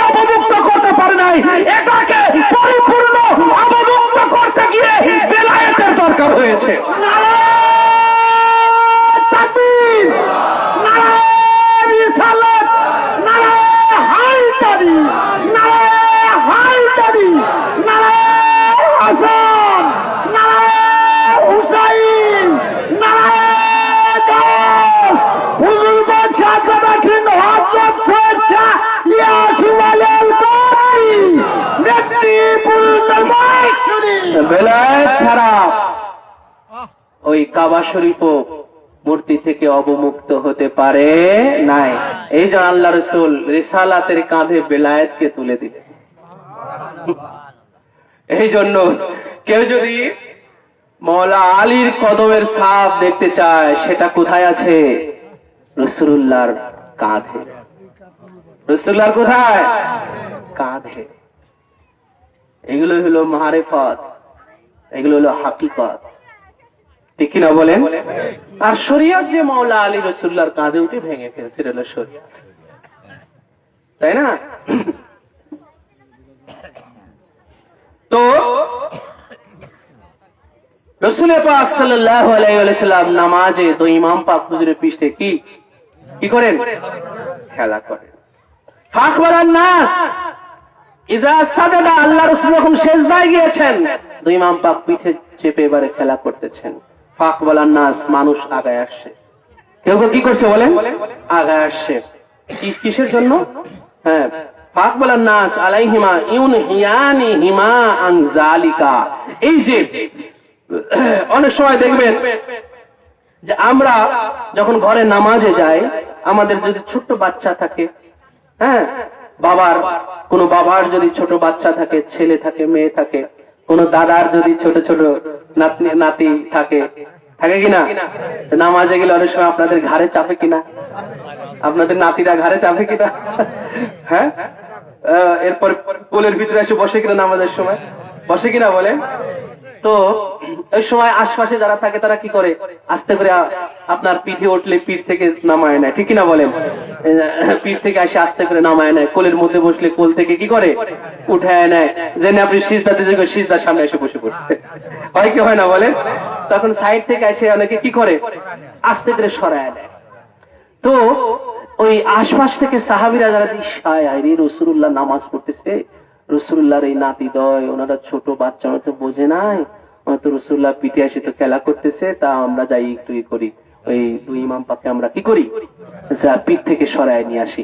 এইরকম যদি কেবল কেউ অগ্রসর হয়েছে, ফাখওয়ালান নাস, কেউ কেবল মাত্র অগ্রসর হয়েছে ইমাম হাসান হুসাইনকে ধরে সরায় নেওয়ার জন্য,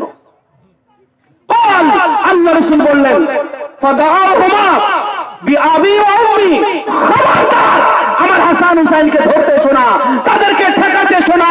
তারা আমি হাজার নামাজ পড়ি, আমার পিঠে তারা খেলা করবে, কারণ আমার পিতা মাতা আমার হাসান হুসাইনের জন্য আমি কুরবানি করে দিয়েছি। হাসান, হুসাইন,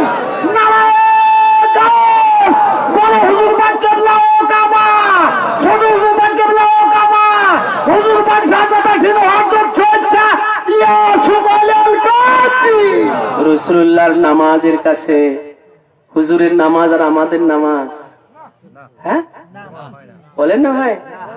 হুজুরের নামাজ আর আমাদের নামাজ, কিয়ামত পর্যন্ত দুনিয়াতে যত সেজদা দিতেছে মুসল্লিরা, সব সেজদাকে এক জায়গা করলে রাসূলের এক সেজদা বরাবর হবে? হুজুরে পাকের হায়াতে পাকের এক সেজদা বরাবর হবে না। দুনিয়াতে যত সেজদা, কিয়ামত পর্যন্ত সেজদা হবে সারা দুনিয়াতে, সারা দুনিয়ার মুসল্লিরা। এই বিশ্বাস আপনারা রাখেন কি রাখেন না? হুজুরে পাকের একটা সেজদা বরাবর হবে ভাই? হুজুরের নামাজ, হুজুরের সেজদা, হুজুর সেজদা ইজা সাজাদা, হাদিসের মধ্যে হুজুর সেজদায় ছিলেন তখন।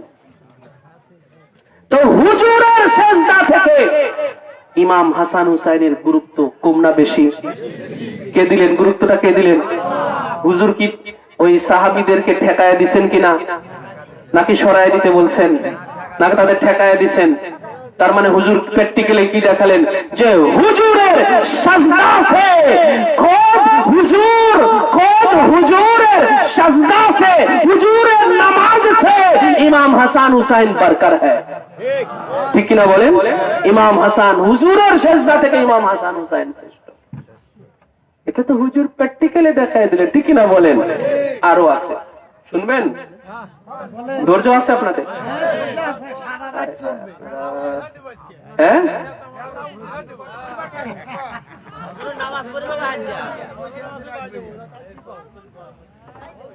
عن عبد الله بن الشداد عن أبيه قال خرج علينا رسول الله صلى الله عليه وسلم في هذا صلاة العشاء وهو حامل حسنا أو حسينا فتقدم رسول الله صلى الله عليه وسلم فوضعه ثم كبر للصلاة। অনেক লম্বা চওড়া হাদিস, এবার অনুবাদে চলে যাই। এই হাদিস শরীফখানা সুনানুন নাসাই অর্থাৎ নাসাই শরীফের 1186 হাদিস, এটা 1141তম হাদিস, এটা নাসাই শরীফের 1141তম হাদিস। এবং ইমামে আহমদ ইবনে হাম্বল উনি আরেকজন মুহাদ্দিস, ওনার আল মুসনাদ নামে একখানা হাদিসের কিতাব আছে, সেই কিতাবের 3য় খণ্ডের 496 নম্বর হাদিস, হাদিসে সহিহ। হযরতে আব্দুল্লাহ ইবনে শাদ্দাদ থেকে বর্ণিত আন আবিহি, উনি ওনার পিতা থেকে বর্ণনা করেন। আমরা সব পিতাদের কাছে আমরা অনেক ঘটনা শুনি না, পিতাদের থেকে আমরা অনেক সময় অনেক ঘটনা শুনি কিনা বলেন? অনেক সময় অনেক ঘটনা আমরা শুনে থাকি। তো হযরতে আব্দুল্লাহ ইবনে শাদ্দাদ উনি ওনার পিতা থেকে এই ঘটনাটা শুনেছেন, অর্থাৎ ওনার পিতাকে হযরত শাদ্দাদ বল, তিনি বলেন যে খরাজা আলাইনা রাসূলুল্লাহ সাল্লাল্লাহু আলাইহি ওয়া আলিহি ওয়াসাল্লাম ফি ইহদা সালাতিল ইশাই, আমরা একদা রাসূলুল্লাহ সাল্লাল্লাহু আলাইহি ওয়াসাল্লাম আমাদের মাঝে তিনি বের হলেন ইশার নামাজ আদায়ের জন্য। কোন নামাজ? ইশার নামাজ আদায়ের জন্য বের হলেন। ওহুয়া হামিলুন হাসানান আও হুসাইনান, এমত অবস্থায় আল্লাহ রাসূলের কোলে ইমাম হাসান অথবা ইমাম হুসাইন দুইজনের একজন ছিলেন, দুইজনের একজন ছিলেন। কেন? রাসূলুল্লাহ সাল্লাল্লাহু আলাইহি ওয়াসাল্লাম সবসময় হুজুরে পাকের কাছে ওনারা থাকতেন, কেননা খাতুনে আতের পাকের ঘর তো পাশেই ছিল। সেই সময় মসজিদ নববী তো সেই সময় এত বড় ছিল না, অল্প পরিসরে মসজিদে নববী ছিল, বুঝতে পেরেছেন? অল্প ছোট পরিসরে মসজিদে নববী ছিল। এখন যে মসজিদে নববী যে কত বড়, আল্লাহু আকবার! কেউ যদি না যান আর ঘুরে না দেখেন বোঝানোর উপায় নাই যে মসজিদে নববী এখন কত বড়। মা খাতুনে জান্নাত পাকে আথার মাওলাই কায়নাত পাকের ঘর যে ছিল ওটা এখন মসজিদে নববীর ভিতরে চলে গেছে। এরকম অনেক সাহাবীর ঘর মসজিদে নববীর ভিতরে। এই জন্য মা খাতুনে আথার পাকের ঘর মুবারক, ঘরখানা হুজুর পাকের ঘরের পাশাপাশি ছিল অনেকটা। এই জন্য এই দুই শাহজাদা পাক অহরহ হুজুরের ঘরে চলে আসতেন, হুজুরের কাছে আসতেন। তো হুজুরের নামাজের টাইম হলে হুজুরানের সময় ওনাদেরকে কোলে করে নিয়ে উনি নামাজের কাছে আসতেন, ওনার মেহরাবে আসতেন। নামাজ পড়ানোর যে জায়গাটা এখনো ওই জায়গাতে এখনো না, মসজিদে নববীতে এখন ওই জায়গাতেই নামাজ হয়, ওই জায়গাতে এখনো আল্লাহ রাসূল ঠিক যেই জায়গাতে দাঁড়িয়ে উনি নামাজ পড়তেন ওই জায়গাতে এখনো ইমাম সাহেব দাঁড়িয়ে মসজিদে নববীতে এখনো ইমামতি করেন। যারা রিয়াজুল জান্নাতে প্রবেশ করেন তারা ওখানে নামাজ পড়ার সুযোগ পান, কিন্তু ওই জায়গাটা ওই আপনার গ্লাস দিয়ে অর্ধেকটা আটকায় দেওয়া হয় আর অর্ধেকটা ফাঁকা থাকে। ওই অর্ধেকের উপরে অনেকে, আমি অধম, আমার এই সৌভাগ্য হয়েছিল যে রিয়াজুল জান্নাতে আমি যখন ঢুকেছিলাম রাত্রিবেলা ফজরের আগে, তো ওই অর্ধেক জায়গাটাতেই 2 রাকাত নামাজ পড়েছিলাম। আল্লাহ রাসূল যেই জায়গা ঠিক দাঁড়িয়ে নামাজ আদায় করতেন আর অর্ধেকটা গ্লাস দিয়ে আটকে দেওয়া হয়। ওই যখন ইমাম সাহেব যখন নামাজে আসেন উক্তীয় নামাজে, তখন ওই গ্লাসটা সরায় দেওয়া হয়, পুরো জায়গাটা তখন খোলা থাকে। তো রাসূল পাক সাল্লাল্লাহু আলাইহি ওয়াসাল্লাম ইমাম হাসান ইমাম দুইজনের একজনকে নিয়ে এসেছেন, যে কোনো একজনকে নিয়ে এসেছেন। নিয়ে আসার পরে উনি ফাওয়াদাহু, অতঃপর রাসূলুল্লাহ সাল্লাল্লাহু আলাইহি ওয়াসাল্লাম ওনাকে যিনাকে নিয়ে আসেন ওনাকে পাশে বসায় রাখলেন। সুম্মা কাব্বারা লিস-সালাত, এবারে নামাজের তাকবীর দিলেন হুজুর, মানে নামাজ শুরু করলেন। কি করলেন? নামাজ শুরু করলেন। ফাসাল্লা, অতঃপর আল্লাহ রাসূল নামাজ পড়তেছেন। ফাসাজাদা, অতঃপর সাজদায় গেছেন। বাইনা জাহরানাই, ওনার এই সাজদার মাঝে, সালাতিহি, হুজুর পাকের এই নামাজের মাঝে, সাজদাতান আতালাহা, হুজুর পাক সাল্লাল্লাহু আলাইহি ওয়াসাল্লাম এই সাজদার মধ্যে সাজদাটা অনেক দীর্ঘ করতেছেন। কি করতেছেন? অনেক দীর্ঘ লম্বা করতেছেন। জামাতের নামাজ, ফরজ নামাজ, আল্লাহ রাসূল ইমামতি করতেছেন। তো ইমামতির ক্ষেত্রে তো সেজদা তো বেশি লম্বা করা যাবে না, এখানে একটা রেস্ট্রিকশন আছে। ইমাম সাহেব ইচ্ছা করলেই 12-14 বার আপনার করতে পারবে না, নামাজ বাতিল হয়ে যাবে, নামাজ ফাসেদ হয়ে যাবে, ভঙ্গ হয়ে যাবে নামাজ। সর্বোচ্চ ম্যাক্সিমাম 7 বারের কথা বলা হয়েছে, সর্বোচ্চ 9 বারের জন্য ছাড় দেওয়া হয়েছে। যে কোন ইমাম সাহেব যদি নামাজের জামাতের সময় 9 বারের বেশি যদি সাজদার তাসবিহ করতে যে নামাজ বাদ হয়ে যায়, এত বড় এই জামাতের ক্ষেত্রে করতে পারবে না, নফল নামাজ এসে যত পারে করুক। রাসূলুল্লাহ এতবার সাজদার যেন 10 বার 20 বার পার হয়ে যাইতেছে, কখনো এরকম লম্বা করেন না হুজুর। তো হযরতে শাদ্দাদ যিনি ওই নামাজের জামাতে আছেন, শাদ্দাদ উনি ওই নামাজের জামাতে আছেন, উনি বলেন যে ক্বালা আবি, আমার পিতা আমাকে বললেন, মানে হযরতে আব্দুল্লাহ উনি বলতেছেন উনার পিতা থেকে উনি এটা শুনেছেন, শাদ্দাদ থেকে শুনেছেন। ক্বালা আবি, আমার পিতা আমাকে বলেছেন যে ফা রাফাতু রাসি, আমি আল্লাহ রাসূলের এত লম্বা সিজদা করা দেখে আমি সিজদা থেকে মাথাই তুলে ফেললাম। যে হলোটা কি, ব্যাপার কি, সিজদা থেকে মাথা তুলে ফেলছে। ফাইজা সাবিয়ু আলা যহরি রাসূলুল্লাহ সাল্লাল্লাহু আলাইহি ওয়াসাল্লাম, উনি দেখলেন যে রাসূলুল্লাহর পৃষ্ঠ মুবারকের উপরে উনার ওই শাহজাদা পাক, সুবহানাল্লাহ, ওই যে যাকে আল্লাহ রাসূল কোলে করে নিয়ে এসেছিলেন, ইমাম হাসান অথবা ইমামে হুসাইন, দুইজনের যে কোনো একজন, আল্লাহ রাসূল যাকে নিয়ে, উনি উনার পিঠে বসে আছে, রাসূলুল্লাহর পিঠে বসে আছে, আল্লাহ রাসূল আর সিজদা থেকে মাথা উঠান না।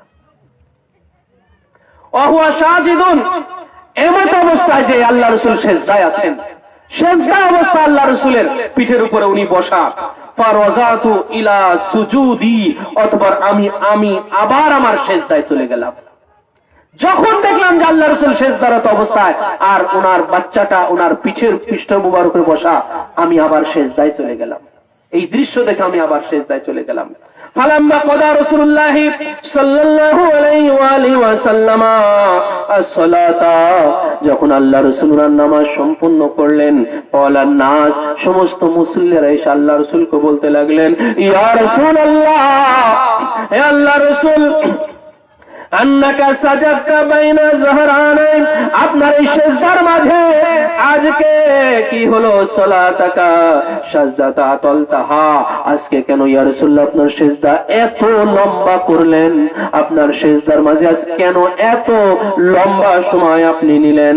আল্লাহ রাসূলের কাছে এটা জানতে চাইলেন। হাত্তা জানান্না আন্নাহু ক্বাদ হাদাসা আমরুন আও আন্নাহু ইউহা ইলাইকা, আমরা তো ভেবে নিয়েছিলাম যে হয়তো কোনো কিছু ঘটে গেছে, নয়তো আপনার উপরে কোনো ওহী নাজিল হয়েছে, এই জন্য আমরা ভাবছিলাম এই দুইটার একটা, যে আজকে না জানি হয়তো আপনার উপরে কোনো ওহী নাজিল হয়েছে অথবা কোনো কিছু ঘটে গেছে, আমরা এটা ভেবেছিলাম। কুল্লু যালিকা লাম ইয়াকুন, হে সাহাবীরা তোমরা যেটা ধারণা করেছো যে কোনো কিছু ঘটে গেছে, আমার কিছু হয়ে গেছে, আমার হয়তো এটা কিছু হয়ে গেছে, তোমরা এটা ভেবেছো, এরকম কোনো কিছুই না, তোমরা যেটা ধারণা করেছো এর কোনো কিছুই না।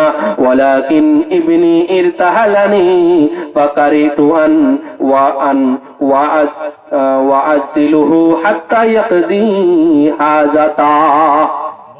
হে সাহাবীরা, তোমরা যেটা ধারণা করেছো এর কোনো কিছুই না, বরং ব্যাপার হলো এই যে আমার বেটা, সুবহানাল্লাহ বলেন, হুজুর বললেন যে ওয়ালাকিন্না ইবনি, ইবনুন মানে আমার বেটা, আমার সন্তান। আল্লাহ রাসূল বলে নাই যে আমার নাতি, আমার ফাতেমার বেটা।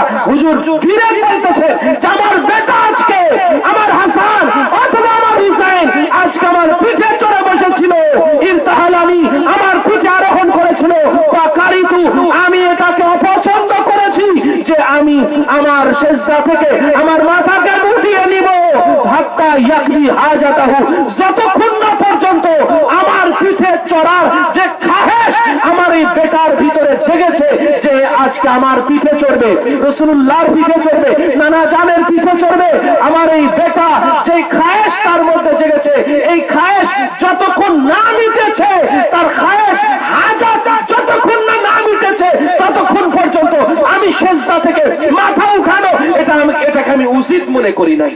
নারায়ে তাকবীর, নারায়ে রিসালাত, নারায়ে হায়দারি, নারায়ে গাউস, নারায়ে গাউস। হযরত শেখ রশিদ আল কাপ্পি, হযরত শেখ রশিদ আল কাপ্পি, হযরত শেখ রশিদ আল কাপ্পি, হুজুর পাক শাহজাদা ছিল হযরত শেখ ইয়াসুফ আল কাপ্পি। ভাই নামাজ ঠিকই হলো কি হলো না? নামাজ ঠিকই হলো কি হলো না? একটু জবাব দেন না সবাই। নামাজ থেকে গেছে কিনা? কার জন্য? ইমাম হাসান হুসাইনের জন্য। কার জন্য বলেন? ইমাম হাসান। নামাজ থেকে গেছে কিনা? কোন ইমাম ভাই, দুনিয়ার কোন ইমাম তার নিজের সন্তান, তার নিজের নাতির জন্য এমন দুনিয়াতে এমন কোন ইমামের ইখতিয়ার আছে? এমন কোন ইমামের দুনিয়াতে এমন কোন ইমামের, সে যত বড় ইমাম, মক্কা মদিনার ইমাম হোক না কেন, মক্কা মদিনার ইমাম হোক না কেন, কোন ইমামের এই ইখতিয়ার আছে, এই রাইট আছে যে তার সন্তান, তার নাতি যদি তার পিঠে চড়ে সে সেজদা লম্বা করতে পারবে? বলেন, লম্বা করতে পারবে? কোন ইমামের এই ইখতিয়ার আছে? রাসূলুল্লাহ করেছেন। কার খাতির? ইমাম হাসান হুসাইনের খাতিরে। ঠিক কিনা বলেন? তার নামাজ ওনাদের জন্য ঠেকে কিনা? থেমে যায় কি যায় না? বাস পেলেন ভাই আমার কথা, যেটাতে শুরু করেছিলাম, কথার ফয়সালা কি কোরআন হাদিস থেকে পাওয়া গেল? শুকরিয়া আপনাদের যে আপনারা বুঝ পাইছেন, আপনাদের এই বুঝ যে আপনারা নিয়েছেন, শুকরিয়া।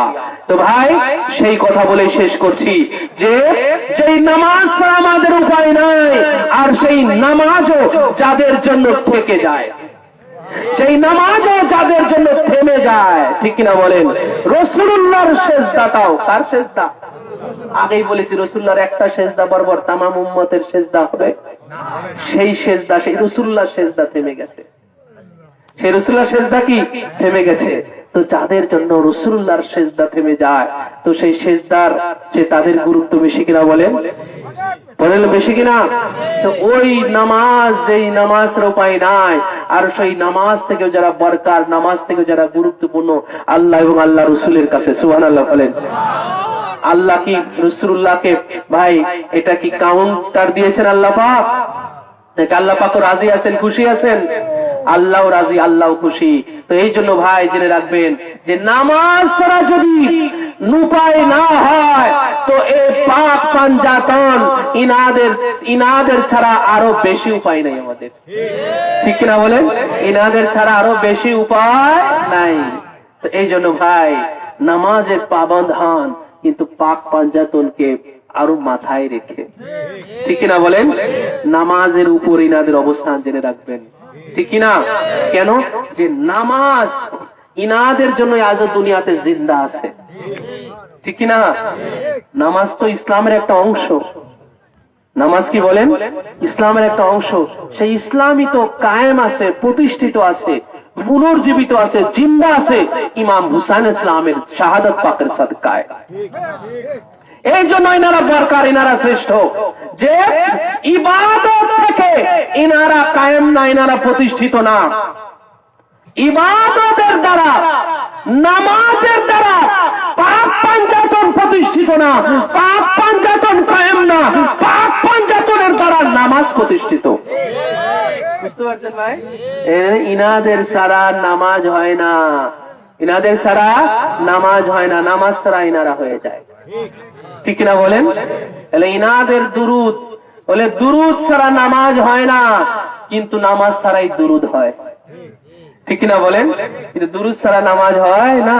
তো দুরুদ কি? দুরুদ তো ভাই পাক পাঞ্জাতনেরই ওজিফা, ঠিক কিনা বলেন? মুহাম্মদ আর আলে মুহাম্মদ, আর কেউ আছে ওখানে?